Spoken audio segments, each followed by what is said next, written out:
Disclaimer.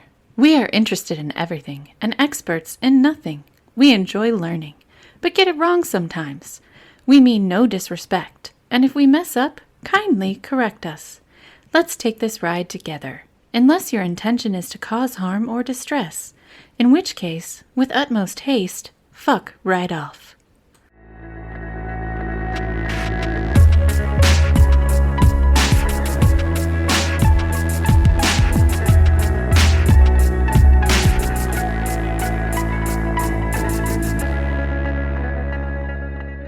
So I'm Sarah, I'm Roxana. and we're still stuck on spooky season.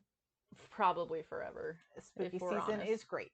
It is. So I am going to cover this weird phenomenon that happened in the 80s. Satanic Panic? No, God. Oh, that would be it. That'd be an episode. Yeah. It would be. No, this was brand new to me. I'd never heard of this, but apparently there was a sudden rash of Asian sleep deaths. The fuck? Yeah. Okay. Just Asian people dying in their sleep. Okay. We're going to talk about it. All right. That seems very specific and random and okay, that's why we're doing That's why we're doing it. Moving on. Right? Okay. Let's get into this. So, we're going to do super quick and High level overview. high level, we're at satellite level overview. Okay. All right. Of the world history of the time. Okay, so the 80s. Well, we're starting in the 70s. Oh, okay, because those say shoulder pads and Naugahyde everything. Yeah, so there were two events happening in the 70s that were precursors that set the stage, if you will, for this phenomenon. One was in the 1970s, Pol Pot seized power in Cambodia. Oh, God, that guy is such a fuck. He is a fuck, and that's a whole different thing. Oh, that is a whole different thing. But God, he's a fuck. But he seized power in Cambodia, renamed it Kampuchea. I don't know. Kampuchea? I don't speak Cambodian. Something like that. And basically was trying to establish an agriculture-based society, outlawed currency, and This is not why he was a fuck, by the way.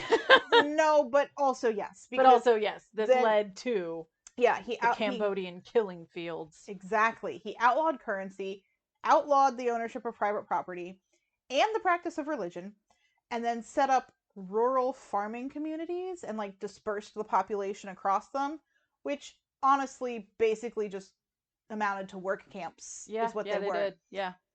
So he was notorious for his cruelty, for executing anyone for any reason deemed an enemy of the state, and God, big quotes around that.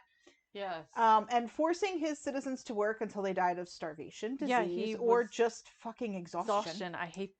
He was a very evil person. Yes. If you can even call him a person. Yeah. So over his reign... They should have shrunk his fucking head and locked that shit on. Lock that evil down. Lock that on now. Anyway, moving on. So ship his ass to Peru and say, here you go! So his reign became known as the Cambodian Genocide, during which 1.7 to 2.2 million Cambodians died. Yeah, it was awful. So understandably, those that could flee the country did, and many Cambodians came to America. Yes, because why the fuck wouldn't you get the hell out of there? Exactly. So that was number one. That brought a lot of Cambodian refugees into America. Okay. Number two. I should have looked up how to pronounce this. And I meant to, but I didn't. The Hmong people. Okay. They were a minority in Laos. Yeah. Oh no, this is bad. And they were working with the CIA to aid U.S. soldiers during the Vietnam War. Yeah. So after the war ended, Laos became a communist country, and they considered the Hmong assistants of the CIA to be traitorous. Yeah, they were essentially genocide there. So they also fled to America in response. Yes. So these two events in the 70s brought a bunch of Asian immigrants to America. Yes. That's setting the stage. For what happened now. And they were kind of shitty to the Hmong people too, as far as when they got to America. Basically, they asked them to risk. You are not wrong. Okay. Sorry. You are not wrong. I don't go I don't go into it too in depth. But I do remember reading it, and I think I'd mention it. like, for the fact of the matter is they had them be, I don't want to say sleeper agents, but kind of. Oh. No, I And didn't hear anything about well, that. not Didn't sleeper look into agents. any of I that. just mean like having them spy on during the Vietnam War, like Oh. having them. So they were having them be, I don't want to say turncoats. That's not the right thing either. But they're basically like, help us do this incredibly dangerous thing that if you're caught, you and your entire family are going to be immediately shot and killed During the war. Yeah. And then when they came as refugees, like, hey, you lost the war. We have no support back there. When they came here, they were just kind of like, oh, I'm sorry, new phone, who dis? I mean, yeah. So that part, not entirely wrong. Mhm. And I think I touch on it briefly. But anyway, so it all pretty much started in 1977. Okay. There was a Hmong refugee named, Again, we're not going to do this well, and we apologize. thank you, Lai Dawa, Okay. who died in his sleep. That sucks. So Lai was young and healthy, and the autopsy revealed no apparent cause. Like, how young? Does it say how old he was? They probably did. I didn't write it down. However, as I'm about to cover, the average age for people who experienced this was 33. Oh, shit. So 20s and 30s, young. No. Young. That's, yeah. There's no natural causes unless the natural cause is a train. So, by 1981, an article in the LA Times reported that 20 Hmong men in the LA area had met similar fates. That is so strange. Yeah. By 1983, the LA Times reported that the death count had risen to 72. That is a lot. All of whom were Laotian, so Hmong, Vietnamese, or Cambodian. The fuck? By 1988, so we're like 11 years, right? Yeah. That number had increased to 104 men and 1 woman. Oh, Jesus. Whose average age was 33. Nearly every death occurred overnight between the hours of 10 p.m. and 8 a.m. Does it have anything to do with, like, Agent Orange or shit? You know, that was a theory. I Okay. didn't write that down because it was actually pretty much discounted. Disproven, yeah. Just because there was nothing to support it. But I'm just trying to somebody think did of- throw that out. Yeah, I mean, the only Yeah. thing I'm thinking, I have very limited knowledge, but all I was thinking is the only thing that those three could have in common. But I don't know if did Agent Orange make it to Cambodia. Moving on. Moving on. So here's the thing. Similar phenomena have been observed in Japan, where it is known as pakuri. Okay. In 1980, Tokyo recorded 8 pakuri deaths, 95% of which were males in their 20s or 30s with no known Medical health issues conditions. or what the fuck? Yeah. So in the US, they dubbed it Sudden Unexplained Nocturnal Death Syndrome, aka SUNDS. Yeah. Which is not easy to say. No, it's not.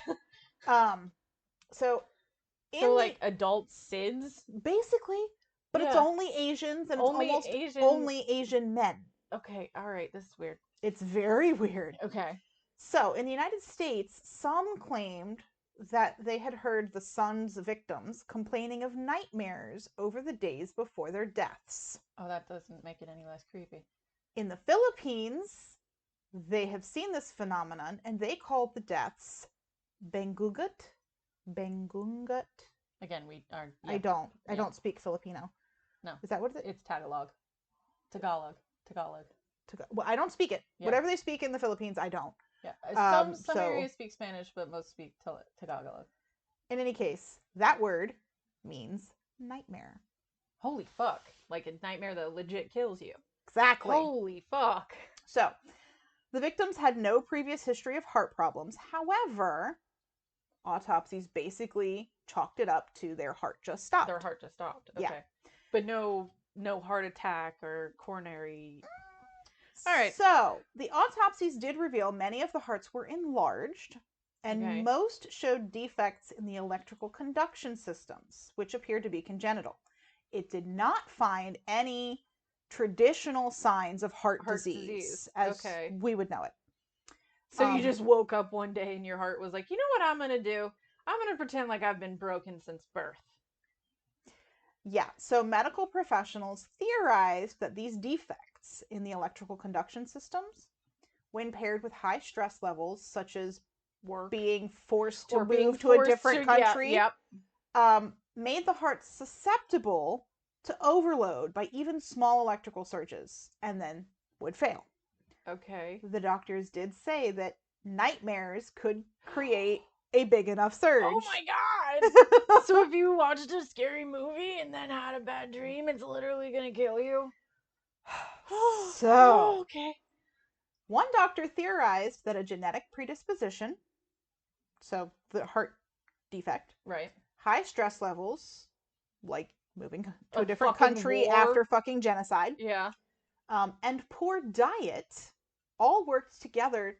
But like Vietnamese and Laotian and a lot of Asian food is rice, vegetable, lean meat based. But these are people who were in refugee camps, Oh, potentially. fuck. So, supporting this theory was the fact that the syndrome is also observed in Thailand refugee camps Mm-hmm. at higher rates than even in the US. Okay. All right. I'm with you now. He also believed this position was supported by the fact that these deaths became less likely the longer the immigrants were in the US, possibly due to increased access to stable nutrition.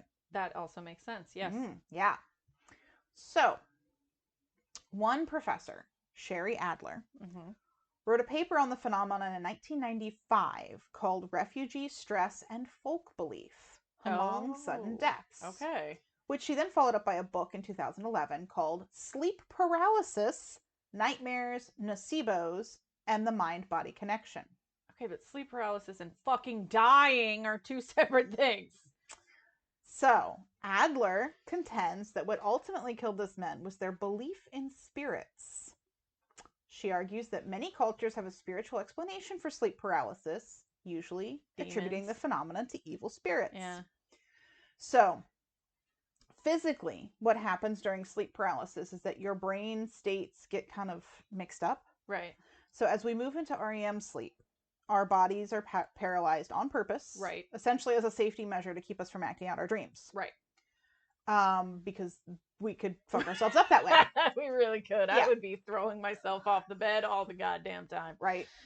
But, however, in sleep paralysis, while our bodies are in that paralyzed state, your brain is our brain gets this weird like hybrid state of like we're kind of dreaming but we're also kind of awake, and so it's like this horrible blend of sleeping and like dreaming and consciousness, and you're paralyzed because you're supposed to be dreaming right now.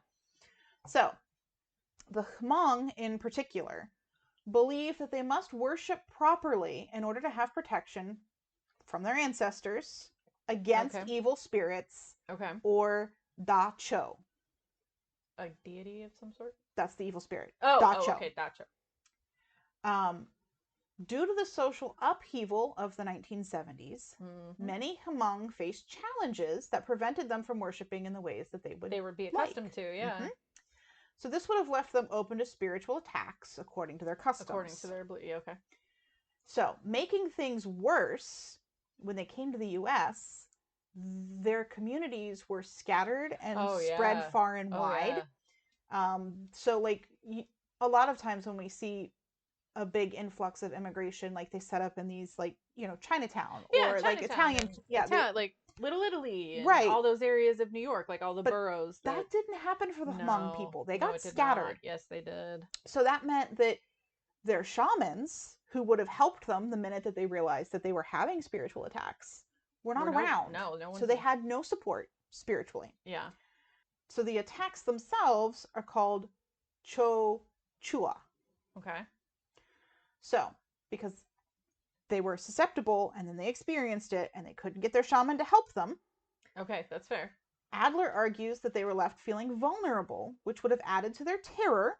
I mean, you know. And ultimately may have contributed to their deaths when this was paired with the congenital heart abnormalities. But how does the entire... Like... I struggle with that congenital heart abnormality. Like, the entire Hmong people? No, not the entire Hmong people. I mean, so we talked about... I'm about to tell you, but we'll just skip ahead. Right. Ultimately, the death count was 117 people.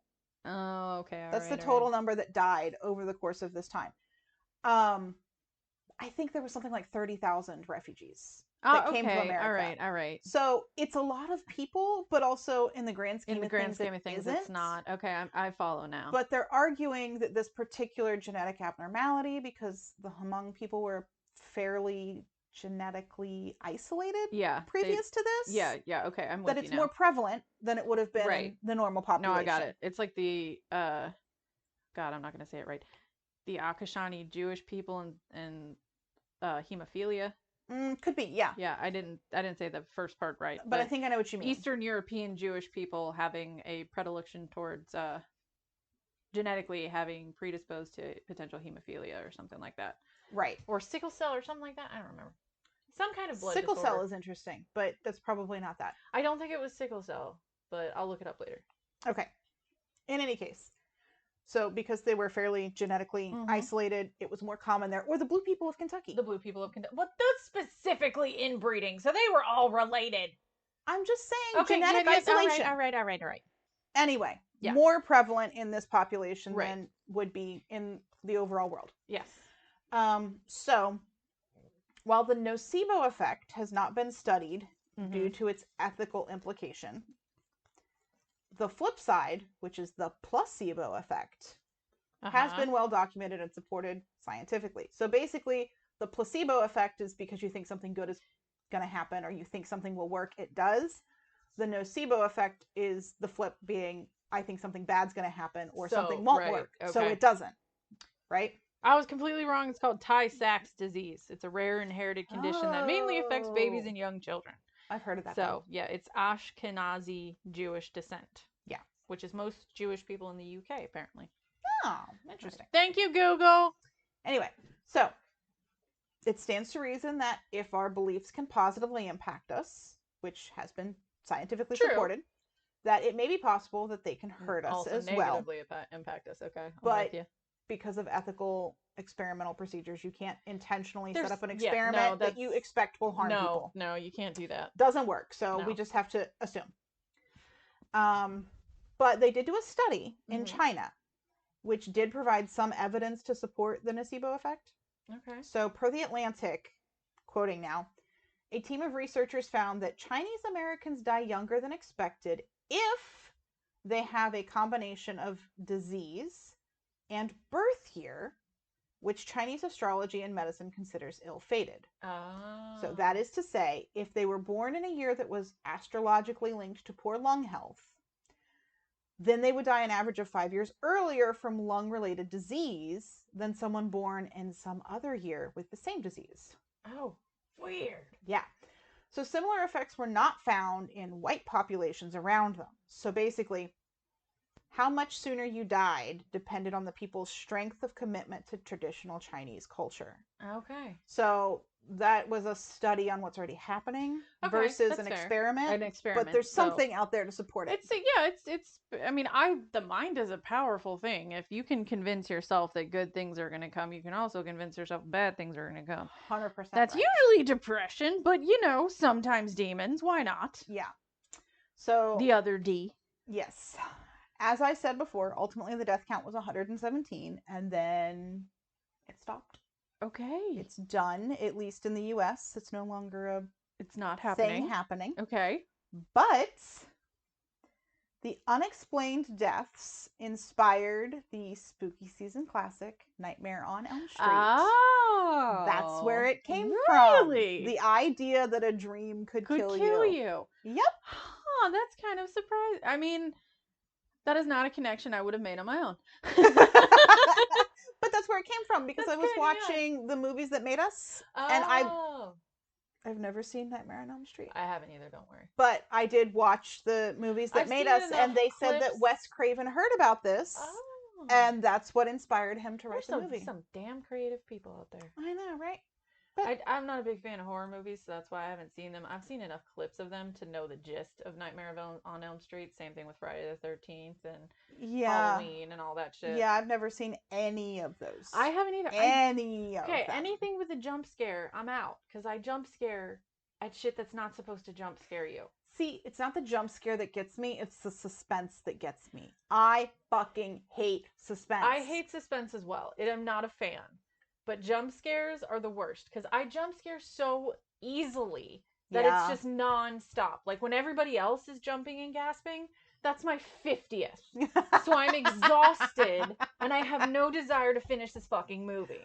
Yeah. Well, like, I mean, we all know at this point that I absolutely love Aliens. Yes. Sigourney Weaver is A goddess. a goddess. Yes. But the original Alien, I almost never watch it. Yeah, Get the fuck out of here with that suspense shit. Oh, I it's know I've seen rough. it repeatedly and I know what's supposed to happen. I don't wanna. I still don't wanna. Yeah. I will watch Aliens all day, All day, every every day, day. and be fine. Yes. But not Alien with the one. With the one. And then when they went back to Alien 3 and they just had the one, and I'm like, fuck out of here with that shit. Except the cussing was absurd. So we Do played. you remember when we did the tally? Oh god, what were we, 12? Yeah, counting all the different curse words. We were at your uncle's house and had a notebook and shit, and your dad's like, I don't know if I should be worried or proud. I'm like, well, we're not turning the movie off, so pick one. Yeah. And then as we became adults, turning it into a drinking game, which was a horrible plan. idea. I don't think we made it 20 minutes before I was. It was really bad. It was bad. So, but one Alien, no thank you. Too much suspense. An entire colony of aliens? I'm fine. It's fine. We're good. And then back to Alien Resurrection. It's all action. It's a whole I'm okay. shitful. Yeah. Although I did not like the alien-human hybrid at the end. I did not. No, that was not okay. No. Both the Queen Mother and the baby were creepy as fuck. I did not. And let's just do a shout out to Brad Dourif for his extra creepy, like. Oh my god, you're a beautiful butterfly. Yeah, no, thank you. No, thank you, Brad Dourif. But thank you for well being done. A creepy Super man. Creepy, but Yes. Also no, checking out. You and Wormtongue, man. Wormtongue, and then shit, he was in X-Files Beyond the Sea. He was the guy on death row who had visions. Yeah. I don't remember what his character was called there. His name was. But he was also in Deadwood as the Doctor, and he fucking killed it, and he was amazing. Never saw Deadwood, but I mean, to be fair, he killed it in all these things. He killed it just was not a character. He was not creepy in Deadwood, right? We weren't supposed to like him. No, and we didn't. So it worked, and we vehemently did not. So clearly, he knows what he's doing. Right? Very talented man. Okay, so Asian sleeping sickness to Brad Dourif. Okay, right. Look, this is how we roll. This is how we roll. This is episode what, 55? If you haven't picked up the theme yet, I mean, you clearly are listening to you these haven't backwards. been listening at all. But anyway, so yeah, that actually is all I had. All right, we can stop on Brad Dourif, I suppose. Okay. So if you enjoyed the podcast, give us a like, share, subscribe on any platform. You can find us on social media. We're on Facebook, Instagram, and YouTube at Our Trivial Obsessions. We're on Twitter at Our Trivial Pod. Mm-hmm. We have a website, www.ourtrivialobsessions.com. That's where you're going to find our episode bonuses and references. Yes. And you can email us. We're at randomqueensobsess@gmail.com. Random. Because we are. Queens. Because we are. Obsess. Because we do. So email us there with any topic requests for a future episode or anything you want to add to the conversation. And with that, we will see you next week. Bye. Bye.